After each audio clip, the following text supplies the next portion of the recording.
ShartimusPrime, ShartimusPrime. Reading comics, toys are hella sick, hella whacking it, taking bad hits, taking bad shits. Subscribe for things.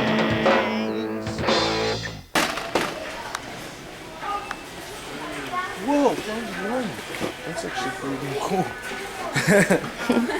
Hey, what's up you guys, ShartimusPrime here doing another Marvel Legends toy review on Marvel Legends Banshee. This figure came out from the first wave when Hasbro took over Marvel Legends, and I actually think this is the coolest one from that wave. Actually, it's the one that I really wanted out of all the other ones, which I still think is a pretty weak wave, even though the Nihilist Build-A-Figure isn't bad, but anyway, this guy is actually, I think, pretty cool. Just overall, I think he's, he has decent articulation, and his cape function thing is really cool.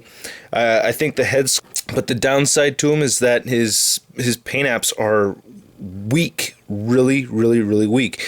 Now, there's no real cool way to have him stand up, because I don't know, I just can't, and he's a flying character, so I have him on this Jerry Nightmare stand right here, so big thanks to Jerry Nightmare for that. So link to his channel is at the bottom. That's just about the only thing I could really think of to do with him while having him stand up. I don't know, having him scream like that.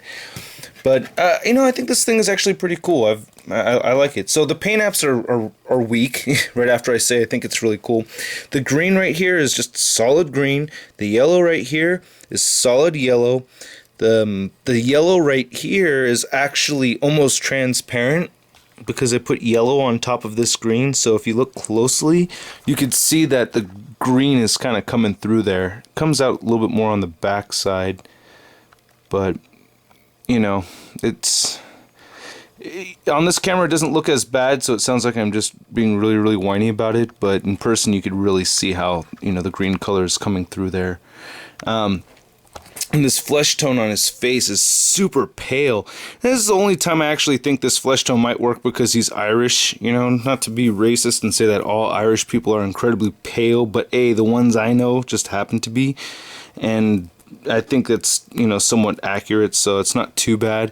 I think the hair color is actually really well done, though. The hair is the only part that I think has paint detail, which looks really good. I like it.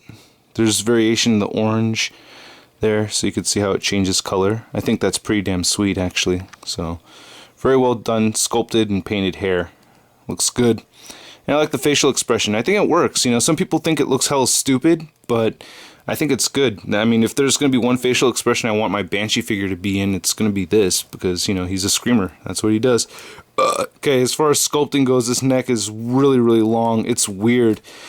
And this body mold, has been reused from the Captain Marvel figure and Quicksilver and all that. This mold's been reused tons of times, but they added something here that's really cool. I love it. Is they have these holes on the side of him where you could plug his cape in, and they have three, kind of ports for that. So you could see 1, 2, and 3 down here. And that's really awesome, man. I love it because you can actually pose this thing, and they made the cape articulated, and I just think this is genius. I really love it. It hella makes me happy because, I don't know, it's just something that reminds me of something Toy Biz would do, but I saw it right away, and it just looks very comic accurate when you get him like that.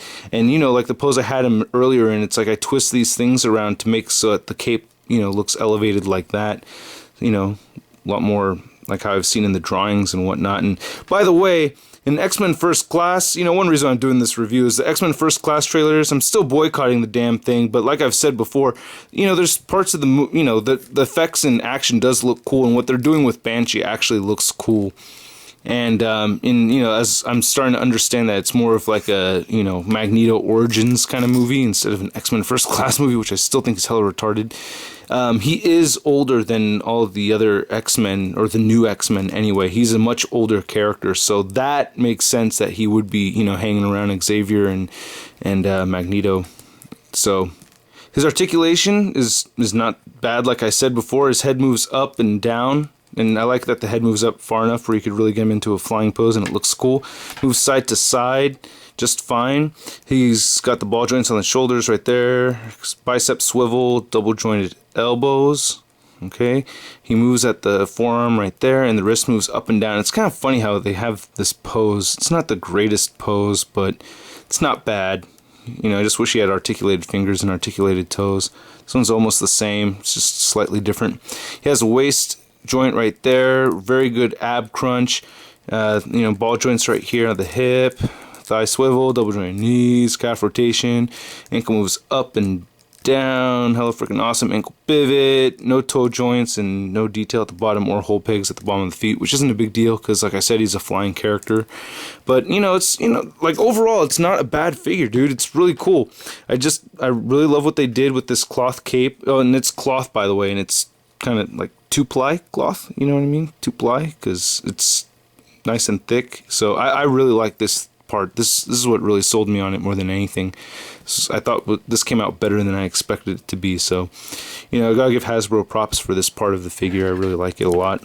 And yeah, so that is my review. And oh, one little thing I wanted to add is I'm the first person to do this on YouTube. You may have done it yourself a long time ago, but what really makes a figure pop for me is if you take one of these twisty ties right here and you wrap it around his head like this, and you know, you kind of give it, well, the loop has to be bigger than that. I'm just doing this really quick, but you wrap, this is just a little tip for you. If you know, you wrap this around his head and you know, you twist it around, and then you could wrap the twisty tie around your finger and you get, you know, a sonic wave coming out of it, you know. So this is just really quickly done. You've seen it before in my videos probably. Most of you probably have, but it looks really cool. That looks terrible, but if you spend some time on it, it looks cool, you know.